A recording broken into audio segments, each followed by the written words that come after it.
चिरंजीव सौकांक्षिणी डॉक्टर सोनाली चिरंजीव ज्ञानेश्वर यांच्या विवाह प्रीत्यर्थ या ठिकाणी खूप मोठ्या संख्येने दोन्हीही परिवाराच्या विनंतीला मान देऊन आलेले वऱ्हाडी मंडळी, ज्यामध्ये सर्व पाहुणे मंडळी असतील, दोन्ही परिवारावर प्रेम करणारे सर्व आप्तेष्ट, विविध क्षेत्रातील मान्यवर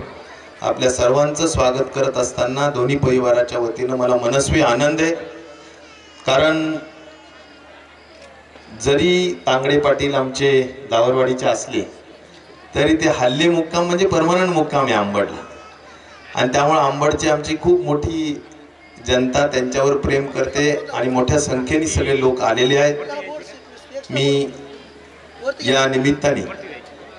आपल्या वतीनं, माझ्या वतीनं, माझ्या परिवाराच्या वतीनं वधूवरांना डॉक्टर सोनालीला आणि डॉक्टर ज्ञानेश्वरला मनपूर्वक शुभेच्छा देतो। त्यांचं वैवाहिक जीवन सुखा समाधानाचं, आनंदाचं, भरभराटीचं जावं अशी ईश्वराला प्रार्थना करतो आणि मनापासून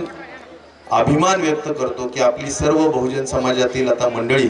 खूप चांगलं शिक्षण आपल्या पाल्यांना देते आणि त्यामुळे दोघंही डॉक्टर आहेत आणि आज त्याचा मला स्वतःला सुद्धा मनापासून अभिमान आहे। मरकड परिवार आपल्यालाही माहिती आहे की मनोज काकांच्या घरातलंच हे लग्न आहे आणि इकडे सुद्धा मुलीच्या साईडचे सुद्धा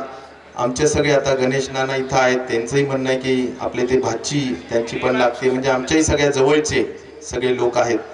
आणि त्या दृष्टिकोनातून सुद्धा मला असं वाटतं, कारण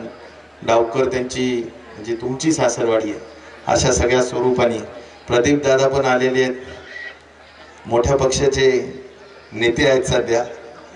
आणि त्यामुळं त्यांचंही स्वागत करतो आणि आपल्या सगळ्यांचंही स्वागत करतो। ब्राह्मण वृंदाला विनंती करतो की त्यांनी मंगलाष्टक सुरू प्रदीप दादा सोळंके यांचं स्वागत आहे। गेल्या कोरोनाच्या काळामध्ये